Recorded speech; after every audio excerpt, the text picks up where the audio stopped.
9ஆம் வகுப்பு தமிழ் இயல் 2 புக் பேக் ஆன்சர் பார்க்கலாம். 1. பலவுள் தெரிக. மாடு என்பதன் பொருள் என்ன? பக்கம்.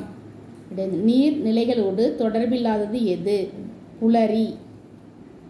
சரியான தொடர்களை தெரிவு செய்க. நீரின்றி அமையாது உலகு திருவள்ளுவர். மாமலை போற்றதும் இளங்கோவடிகள். ஆப்ஷன் A தான் கரெக்டானது. பகுதி விகுதி மட்டும் இடம்பெறும் சொல் எது? வளர்க. 5. மல்லல் மூதூர் வய வேந்தே. கோடிட்ட சொல்லின் பொருள் என்ன? மல்லல். விடை வளம். மல்லல்ங்கிற பொருள் மல்லல்ங்கிறது பொருள் வளம். குருவினா 1. கூவல் என்று அழைக்கப்படுவது யாது? இதற்கான விடை பக்க எண் 28 இருக்கு. 28 அந்த பாக்ஸ் உள்ள இருக்குது. கூவல் உவர்மண் நிலத்தில் தோண்டப்படும் நீர்நிலை. குருவினா 2. உங்களது பள்ளியை சுற்றியுள்ள நீர்நிலைகளின் பெயர்களை குறிப்பிடுக. விடை கால்வாய், உறைக்கிணறு, அணை, ஏரி, குளம், குட்டை, ஊருணி, கண்மாய், கேணி. 3வது கேள்வி, உண்டி கொடுத்தோர் உயிர் கொடுத்தோரே. குறிப்பு தருக. இதற்கான விடை பக்க எண் 33 இருக்கு. பக்க எண் 33 முதல் காலத்தில் நீரின்றி அமையாத உடல் உணவால் அமைவது. உணவையே முதன்மையாகவும் உடையது. எனவே உணவு தந்தவர் உயிரை தந்தவர் ஆவர். நிலையான வானத்தில் தோன்றி மறையும் காட்சிகளை பெரிய புராணம் எதனுடன் ஒப்பிடுகிறது? இதற்கான விடை பக்க எண் 30 இருக்கு. குருவினா 4க்கான விடை 30 2வது காலத்தில் நீர்நிலைகளில் உள்ள வாளை மீன்கள் துள்ளி எழுந்து அருகில் உள்ள பாக்கு மரங்களின் மீது பாயும் இக்காட்சியானது நிலையான வானத்தில் தோன்றும் வானவில்லுடன் ஒப்பிடப்படுகிறதுன்னு எழுதிக்கிடுங்க. அடுத்தது 5வது, மணி நீரும் மண்ணும் மலையும் அணிநில காடும் உடையது அரண். இக்குறளில் கூறும் நாட்டின் அரண்கள் யாவை? இது 1 நீர், 2 நிலம், 3 மலை, 4 காடு. அடுத்தது சிறுவினா, அடுத்த தலைமுறைக்கு தண்ணீர் தேவை. அதற்கு நாம் செய்ய வேண்டியது எது?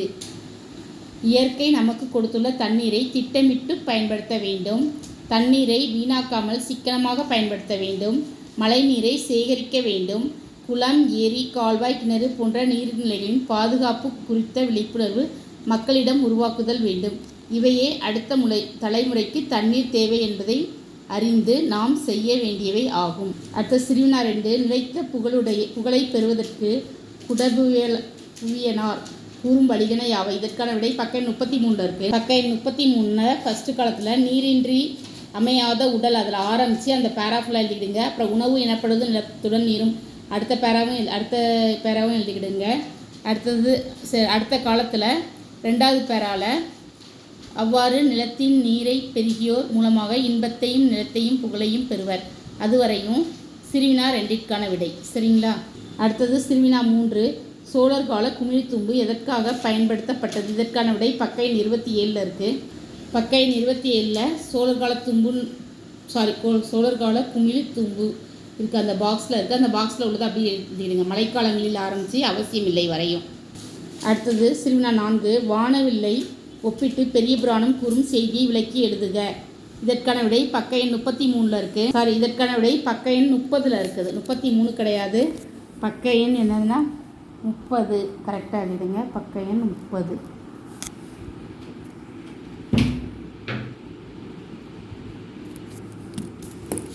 சிறுவினா 4 பக்க எண் 30 2வது காலத்தில் 2வது பாயிண்ட் அன்னங்கள் அதில் ஆரம்பித்து அந்த பேரா முடிகிற வரையும் போன்று விளங்கும்.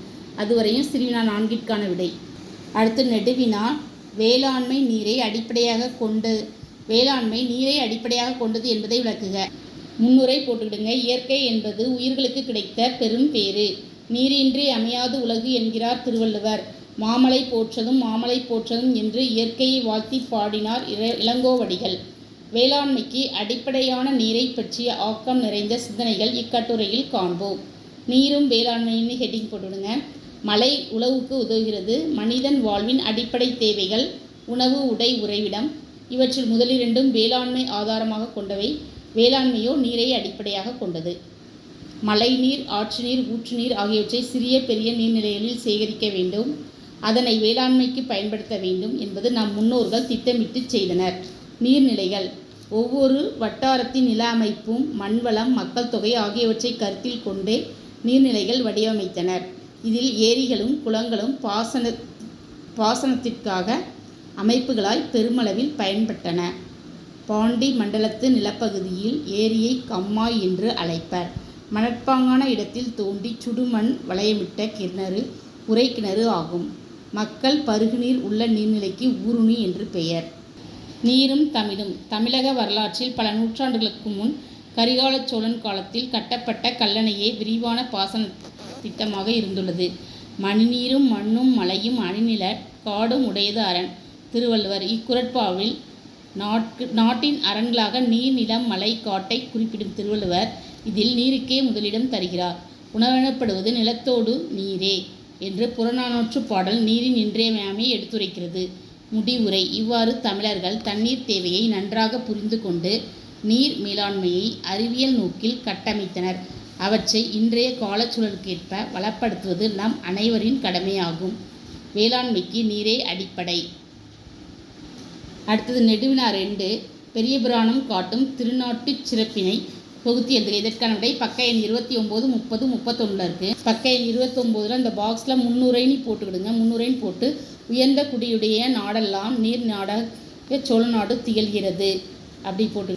அப்புறம் பக்க எண் 30 பாடலின் பொருளில் ஃபஸ்ட் பாயிண்டில் இயற்கை வளம் ஹெட்டிங் போட்டு காடுகளில் அதில் ஆரம்பித்து அந்த பேரா ஃபுல்லாக எழுதிக்கிடுங்க. அடுத்தது மீன் வளம்னு ஹெட்டிங் போட்டு 2வது பாயிண்ட் ஃபுல்லாக எழுதிக்கிடுங்க. அடுத்தது நெல் வளம் போட்டு 3வது பாயிண்ட் ஃபுல்லாக எழுதிக்கிடுங்க. நெல் வளத்துக்கு 3வது பாயிண்ட்டும் 4வது பாயிண்ட்டும் சேர்த்து எழுதிக்கிடுங்க. அடுத்தது தாவர வளம்னு ஹெட்டிங் லைன் போட்டு 5வது பாயிண்ட் எழுதிக்கிடுங்க. அடுத்து முடிவுரை ஹெட்டிங் போட்டு பக்க எண் 30 இது வளங்கெழு திருநாட்டின் சிறப்பை இயற்கை எழில் கவிதையால் படர செய்துள்ளது இக்கட்டுரையில் பார்த்துள்ளோம். சரியா? அது அப்படியே எழுதி முடிச்சுக்கிடுங்க. இத்தகைய வளங்கெழு திருநாட்டின் சிறப்பை பெரிய புராணம் இயற்கை எழில் கவிதையாய் படரச் செய்துள்ளது. இதுதான் முடிவுரை. அடுத்தது நெடுவினா 3. தண்ணீர் கதையை கருப்பொருள் குன்றாமல் சுருக்கி எழுதுக. முன்னுரை. இன்று நீர் நெருக்கடி உச்சத்தில் இருக்கிறது. குறிப்பாக சிற்றூர்களில் இந்த நெருக்கடி வாழ்க்கை சிக்கலாகவே மாறி வருகிறது. இதனை ஆசிரியர் கந்தர்வன் தண்ணீர் என்னும் சிறுகதை மூலம் உணர்த்துகிறார். தண்ணீர் தேடி இந்திரா குடத்தை தூக்கி இடுப்பில் வைத்து கொண்டு வாரியை தாண்டி ஓடினாள். 2-3 குடங்களுடன் புயல் நுழைவது போல 7-8 பெண்கள் ரயில் நிலையத்திற்கு பாய்ந்தார்கள். படு கெட்டியான இந்திரா எல்லோருக்கும் முன்பாக இடம் பிடித்தாள். ரயில் காட்டு யானை பீறிக் கொண்டு வருவது போல் நிலையத்திற்கு நுழைந்தது. நிலையத்துக்குள் நுழைந்தது. பயணிகள் யாரும் இறங்கும் முன்பாக இந்திரா குடத்தோடு பெட்டிக்குள் பாய்ந்தார். முகம் கழுவி பேசின் குழாயை அழுத்தி செம்பில் பிடித்து குடத்தில் ஊற்றினாள். இந்திராவின் கனவு. இந்திரா வசிக்கும் ஊரும் அக்கம் பக்கத்து ஊர்களும் உவடு அரித்து போய்விட்டன. பருவமழை பொய்த்ததால் எல்லா ஊர்களிலும் வறட்சி ஏற்பட்டது. குடிக்க தண்ணீர் வேண்டி பெண்கள் 3 மைல் தொலைவில் உள்ள பிளாப்பட்டிக்கு செல்ல வேண்டியிருந்தது. அதனால் இந்திரா பிளாப்பட்டி மாதிரி தண்ணீர் உள்ள ஊருக்கே மனமுடித்து போக வேண்டும் என்று கனவு கண்டாள். தொலைந்து போன இந்திரா குழாய் தண்ணீர் சன்னமாக வந்தது. பாதி குடம் நிறையவில்லை.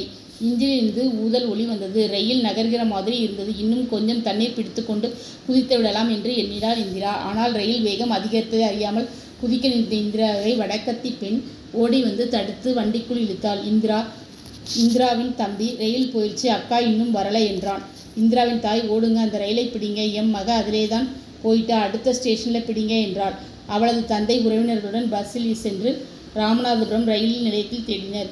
எங்கு தேடியும் இந்திரா கிடைக்காததால் அனைவரும் வருத்தத்துடன் வீடு திரும்பினர். எம் புள்ள எந்த ஒரு தண்டவாளத்தில் விழுந்து கிடக்கோ என்று ஆவேசத்துடன் ரயில் நிலைய தண்டவாளத்தின் ஓரத்தில் ஓடினாள் இந்திராவின் தாய். முடிவுரை. தூரத்தில் ஒரு உருவம் தெரியவே அந்தா இந்திரா வருது என்றாள் தாய். இடுப்பில் தண்ணீர் குடத்தோடு ஒரு சொட்டு சிந்தாமல் வந்தாள் இந்திரா. அவளை கண்டு மலர்ந்து போய் அவள் தந்தை, இதை சுமந்துவிட்டால் வரணும் இத்தனை மைலுக்கு என்றார். அதற்கு இந்திரா, நாளைக்கு வரை குடிக்க எங்கே போகிறது என்றார் வெகுளியாக. நீரின்றி அமையாது உலகு. நன்றி. Please subscribe my channel.